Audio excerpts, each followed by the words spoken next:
আসসালামু আলাইকুম রহমতুল্লাহ বারকাতুহু। আমি এখন পবিত্র কোরআনের সূরা লুকমানের ১৯ নম্বর আয়াতটির উপরে আলোচনা করব ইনশাআল্লাহ।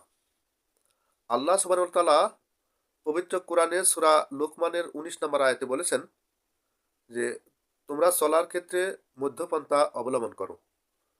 তোমাদের গলার স্বর নিচু করো। আর সবচাইতে নিকৃষ্টতর সুর তো গাধার।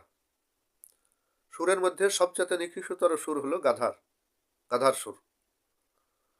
তো আল্লাহ সুবহানাহু ওয়া তাআলা পবিত্র কোরআনের এই আয়াতের মধ্যে আমাদের বোঝাতে চেয়েছেন যে সবসময় আমরা যেন মধ্যপন্থা অবলম্বন করি। অর্থাৎ কোনো ক্ষেত্রে অতিমাত্রায় কোনো কাজ না করি এবং অতি স্বল্প মাত্রায় কোনো কাজ না করি। অর্থাৎ রাস্তায় চলার ক্ষেত্রেও দৌড়ঝাঁপ করে না চলি, আবার একেবারেই ধীরে ধীরে না চলি, যেখানে আমার উদ্দেশ্য সাধনই হবে না, কাজ হবে না। ঠিক মধ্যপন্থা অবলম্বন করতে হবে। ঠিক এই রকম চলার অভ্যাস সকল ক্ষেত্রে রাখতে হবে। যেমন আমি যদি কথা বলি, আল্লাহ রব্বুল আলামিন মধ্যের আয়াতটাতে সেই কথাই বলেছেন যে তোমার কণ্ঠস্বর নিচু করো।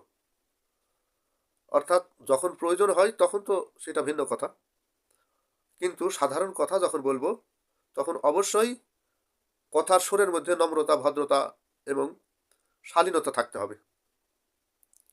আমরা যেন এই ভদ্রতা, নম্রতা, শালীনতা বর্জন করে অতিমাত্রায় চিল্লাপাল্লা না করে কথা বলি। এবং আরেকটি কথা হলো যে এমনভাবেও কথা না বলি যা মানুষ শুনতে পায় না। পুরুষকে পুরুষের মতো আচরণ করতে হবে। কোনো পুরুষ যেন নারীর মতো আচরণ না করে। নারীরা নম্র, ভদ্র এবং দুর্বল, অসহায়। এই ব্যাপারটা আধুনিক যুগের নারীরা মানতে না চাইলেও এই বাস্তবতাটা আসলে সত্য। আপনারা লক্ষ্য করে দেখবেন যে একই সাথে দুইটা সন্তান, একটা নারী একটা পুরুষ, একটা ছেলে একটা মেয়ে, একই সাথে গড়ে উঠছে, ছোটোকালে খেলাধুলা করছে। আপনি ওর দিকে তাকালে ওর চলাফেরা দেখলেই বুঝতে পারবেন যে কোনটা মেয়ে আর কোনটা পুরুষ। এর কারণ কি? এর কারণ হলো আল্লাহ রব্বুল আলামিন এইরকম একটা আচরণ, অভ্যাস এবং আহ, চরিত্র, আদর্শ দিয়েই নারী জাতিকে সৃষ্টি করেছেন। যাদের দেখলেই বোঝা যাবে এরা দুর্বল, এরা নরম সরম, ভদ্র, নম্র, এরকম। গায়ের শক্তি কম, মানসিক শক্তি কম, অর্থাৎ ওরা নরম সরম। তো সেই জন্য আল্লাহ রব্বুল আলামিন বলছেন যে মধ্যপন্থা অবলম্বন করো। কোনো পুরুষ যেন নারীর মতো আচরণ না করে, আর কোনো নারী যেন পুরুষের মতো আচরণ না করে, অর্থাৎ গলাবাজি না করে। নারীকে যেমন নম্র ভদ্রতার মধ্য দিয়ে চলাফেরা করতে হবে, পুরুষকেও ঠিক ওই রকমই চলাফেরা করতে হবে, যাতে কোনো ব্যাপারে অতিরিক্ত কিছু না করে। অর্থাৎ তার কণ্ঠস্বর যেন মধ্য অবস্থায় থাকে, গলার স্বর নিচু করতে হবে, যাতে ভদ্রতা, নম্রতা বজায় থাকে।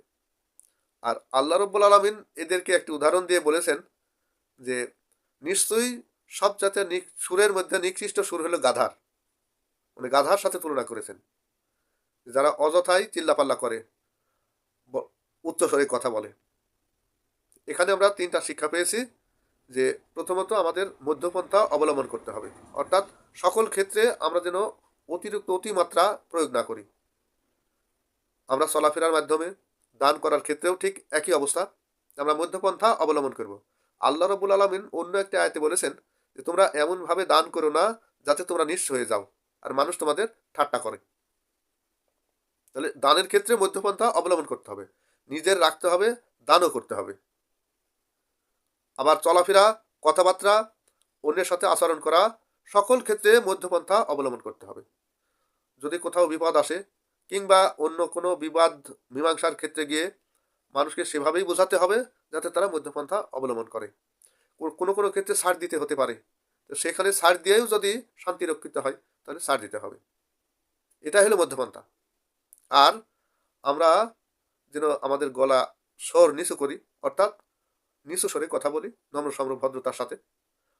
আর আল্লাহ যদি আমরা এরকম আচরণ না করি তাহলে আল্লাহ রাব্বুল আলামিন আমাদের গাধার সাথে তুলনা করেছেন। অতএব আমরা পবিত্র কোরআনে সূরা লুকমানের ১৯ নম্বর আয়াত অনুযায়ী আমরা মধ্যপন্থা সকল ক্ষেত্রে অবলম্বন করব, যাতে অতিরিক্ত কিছু না হয়, অতিরিক্ত নম্রতাও ভালো না, অতিরিক্ত চড়া হওয়াটাও ভালো না। এই কথাটি হলো এই আয়াতের মর্মকথা। সকল ক্ষেত্রে মধ্যপন্থা অবলম্বন করলে শান্তি রক্ষিত থাকে। সবাই ভালো থাকেন, সুস্থ থাকেন। আসসালামু আলাইকুম রহমতুল্লাহ।